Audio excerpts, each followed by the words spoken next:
Son las 9:39, recibimos ahora digitalmente en RPP al economista David Tuesta, que fue ministro de Economía y que actualmente es el presidente del Consejo Privado de Competitividad. Señor Tuesta, muy buenos días, gracias por estar con nosotros en RPP. Buenos días, Fernando, y un saludo a toda la audiencia de RPP. Muchas gracias. El día jueves se presentó bajo su autoridad el informe anual del Consejo que usted preside y se plantearon una serie de iniciativas para mejorar la competitividad de nuestro país y en consecuencia la productividad de nuestras empresas y nuestros trabajadores. Y al mismo tiempo ustedes destacaron 11 factores claves, de los cuales 2 son nuevos: la estabilidad macroeconómica y el desarrollo digital, es decir, nuevos en la definición de la competitividad y en su utilización para elaborar el informe.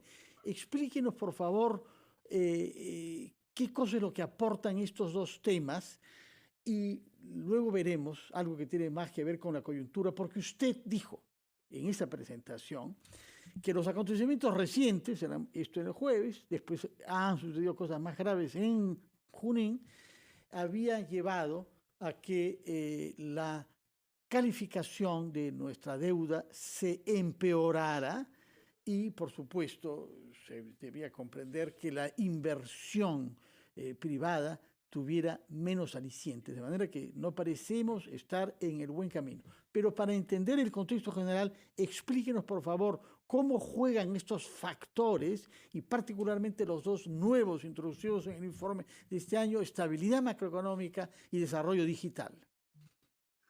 Sí, Fernando, mira, competitividad al final significa la capacidad de ser más productivos, ¿no? Y comparativamente respecto al resto del mundo, porque al final los bienes son escasos, los clientes, las demandas son escasas para los países, entonces tenemos que diferenciarnos respecto al resto. Y para ello se tienen que potenciar diferentes tipos de factores, algunos de respecto a estos 11, ¿no? Algunos que son más de carácter contextual o habilitantes, ¿no? Otros que tienen que ver más con la formación de capital humano, otros que tienen que ver con innovación y otros que tienen que ver con más ambiente de negocios, ¿no?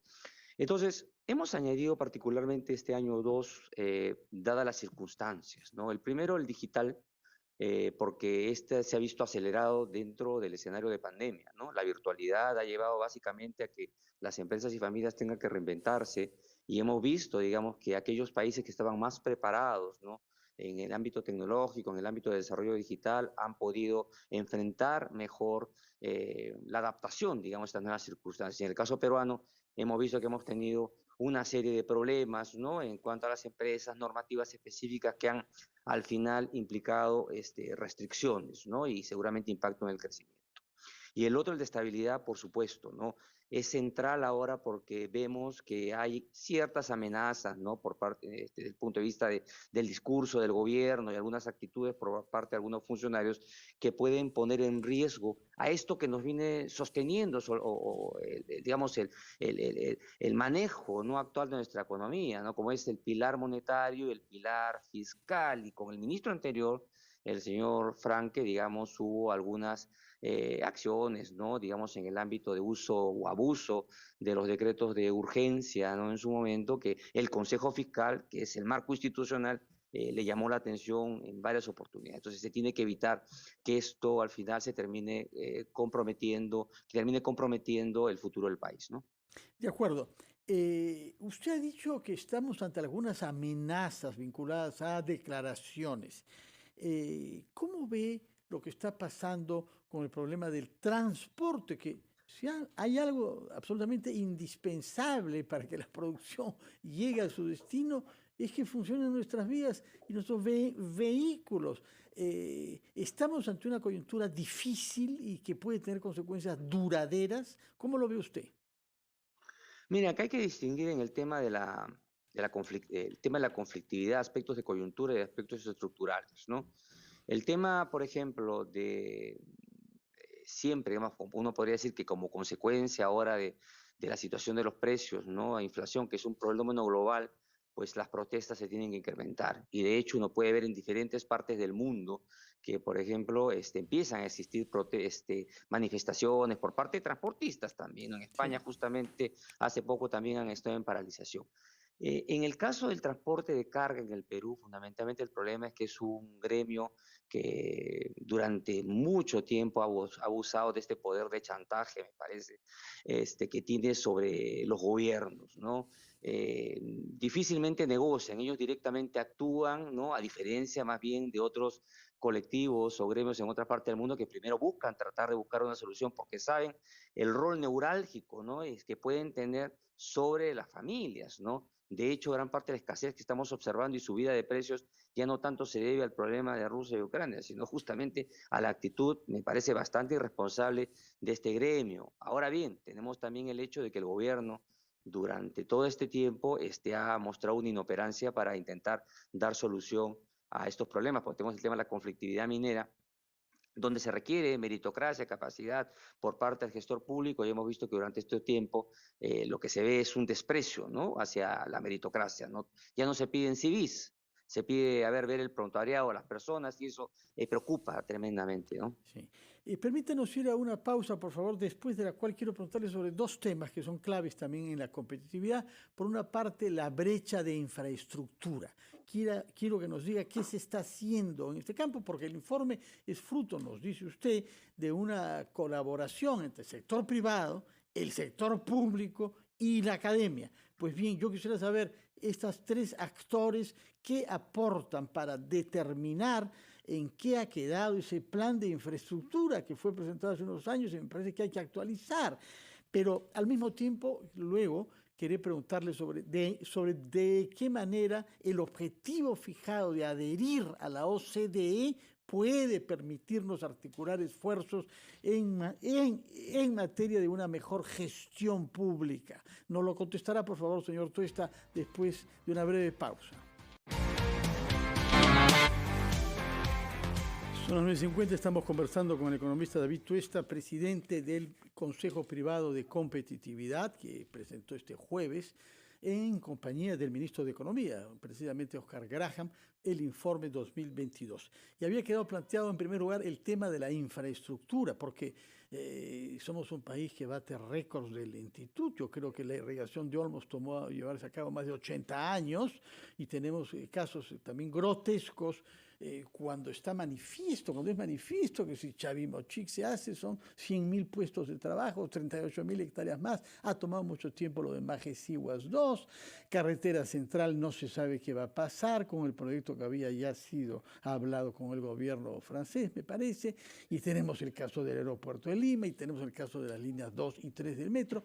¿En qué estamos? ¿Qué pasa con incapacidad para ponernos de acuerdo y priorizar algunos temas de infraestructura indispensables? Mira, en primer lugar, podemos observar básicamente desde el año 2000, yo diría 10, 12 más o menos, una fatiga de reformas, ¿no? Y básicamente que ha impactado a todo el tema del sector infraestructura. Y eso está correlacionado, digamos, de forma transversal, digamos, como el hecho de que se ha ido deteriorando eh, el capital humano dentro del Estado, ¿no? La meritocracia. Hoy lo vemos ya en una situación ya extrema, ¿no? De extrema agudeza, pero ya se venía observando un efecto expulsión desde medidas populistas como reducción de los sueldos a los funcionarios del gobierno de Alan García, habíamos visto eso también, y un maltrato también innecesario por la sobreregulación. Ahí hemos ido perdiendo capital importante. ¿Y por qué es importante para el sector de infraestructura? Porque es un sector sumamente especializado, donde hay una serie de complejidades en cuanto a los tipos de contratos, particularmente en lo que se refiere a asociación público-privadas. En segundo lugar, esto también coincidió con esta situación de corrupción que se detectó con la presencia del caso de Odebrecht, ¿no? Donde varios procesos o megaproyectos estaban de alguna manera participando esta empresa y se llevó una paralización. Pero no solamente ello, sino esto generó un exceso de sobreregulación o sobrecontrol. Entendible, digamos, al inicio, porque claro, cuando aparecen estos hechos, uno tiende a sobrereaccionar, las instituciones de control suelen reaccionar, pero eso se ha mantenido en el tiempo y de hecho ahora lo que observamos que es un serio problema, particularmente para el tema de asociaciones público-privadas, es que la Contraloría, por ejemplo, excede sus funciones, ¿no? Ese es uno de los principales problemas que detectamos y manifestamos en el Que la informe. Es decir, Contraloría excede sus funciones al sí, actuar como control concurrente o en general. claro, yo le diría que en general, pero en el sector concurrente es donde más se observa. Pero le digo por qué. Porque de acuerdo a normativa, la Contraloría en principio tiene fundamentalmente un rol en el ámbito de contable y financiero, ¿de acuerdo? Pero no, por ejemplo, en aspectos relacionados a ingeniería, por ejemplo, donde ellos manifiestan su posición. Y claro, no obstante no ser el ente competente para hacer eso, basta con que la Contraloría lo diga para que el funcionariado público se detenga, ¿no? Porque nadie quiere salir con algún tipo de cuestionamiento porque la Contraloría lo dice, más allá de que eso no está dentro de su ámbito, ¿no? O sea, usted está Entonces ahí, afirmando que excede sus funciones fijadas por la ley. Eso es lo que así piensa es, usted sobre la Contraloría. no es lo que, bueno, es lo que está en el informe, está sustentado efectivamente, no más que lo que pienso es algo que está manifestado con evidencia, ¿no? Ese es el caso más claro, ¿no? Porque al final también los otros órganos reguladores de energía, en fin, en cada uno de sus sectores también hacen manifestación sobre temas que no les competen. Entonces, al final, cada quien se cree experto de todo, entonces al final se presenta una serie de solapas, ¿no? Entre diferentes posiciones, cosa que no se observa en otros países. Y de hecho es justamente por eso que los esquemas de proyectos especiales, como el de la Autoridad para la Reconstrucción con Cambio, por ejemplo, funcionan. Perdone, ¿algún problema ha habido que hemos perdido el audio? Hay una Adelante. combinación, Sí. me refiero a predictibilidad regulatoria. Hola, sí, yo Sí. lo que te decía, en el caso de los proyectos especiales como la Autoridad para la Reconstrucción con Cambio, lo que se aprecia es que hay una combinación entre un esquema regulatorio mucho más predecible, ¿de acuerdo? Las cosas se aprueban de manera más fácil, hay una coordinación más cercana también con la Contraloría. Se Pero, podría tomar esto como ejemplo pero para otros tampoco se puede decir que proyectos, ¿no? Y avanza también a un ritmo que hubiéramos deseado, ¿no? Yo cuando voy a Trujillo veo que la quebrada San Ildefonso sigue expuesta a los riesgos que ya vimos lo que causaron hace 5 años. Es cierto, pero el tiempo de ejecución, en todo caso, llega en promedio, salvo algunos proyectos como el que usted puede haber manifestado, llegan normalmente a 70%, ¿no? Cuando los proyectos normales, ¿no? Que no están bajo este esquema, en muchos casos están en el 40%, ¿no? Entonces, sí hay una mejora. Hay algunos proyectos que pueden tener ciertas complejidades, que es cierto, ¿no? Que no es la maravilla, pero que tiene un nivel de ejecución que se aproxima bastante al de otros países, no Ahora, más allá pese, de ese pese, problema puntual que pese a señala. todas estas deficiencias que usted constata, ha habido la sorpresa en realidad de ser invitados por la OCDE a iniciar un proceso de adhesión. Y esto es largo, complejo, supondrá que hagamos muchos esfuerzos y muchas concesiones, pero es una buena noticia. ¿Cómo ve usted este proceso? ¿Dónde están las trabas principales para que podamos ser eventualmente, antes de que pase demasiado tiempo, miembros del club de los países, de los 35 países del mundo supuestos tener la mejor gobernanza? Hemos sido invitados fundamentalmente al tema de la OCDE por el trabajo que se han hecho en años anteriores, ¿no?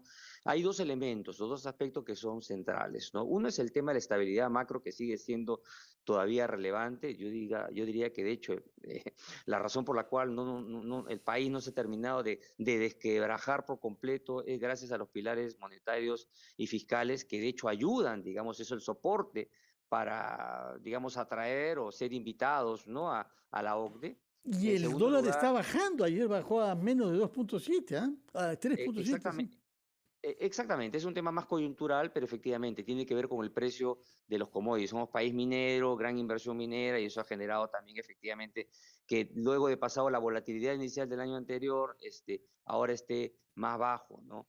Pero claro, y es interesante también que el gobierno haya firmado, ¿no? Apenas llegó la invitación, haya firmado y dice que quiere entrar al proceso.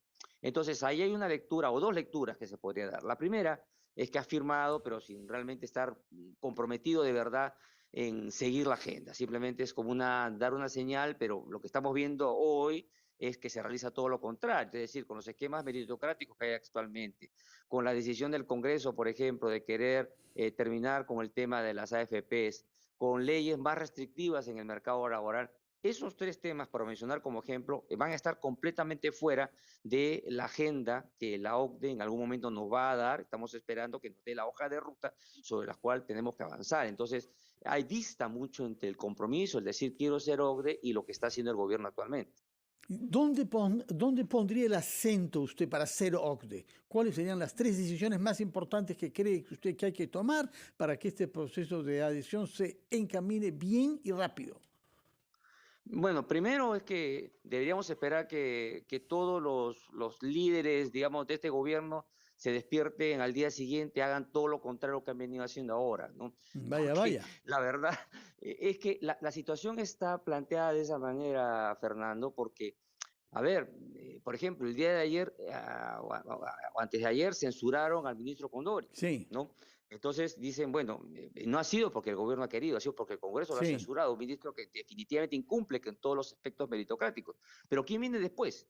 Entonces lo que uno anticipa Y ya ha que va a ser es seguido seguir. firmando nombramientos, entre ellos a un condenado. Ha seguido nombrando después de haber sido censurado, pero no ha sido reemplazado aún, ¿no?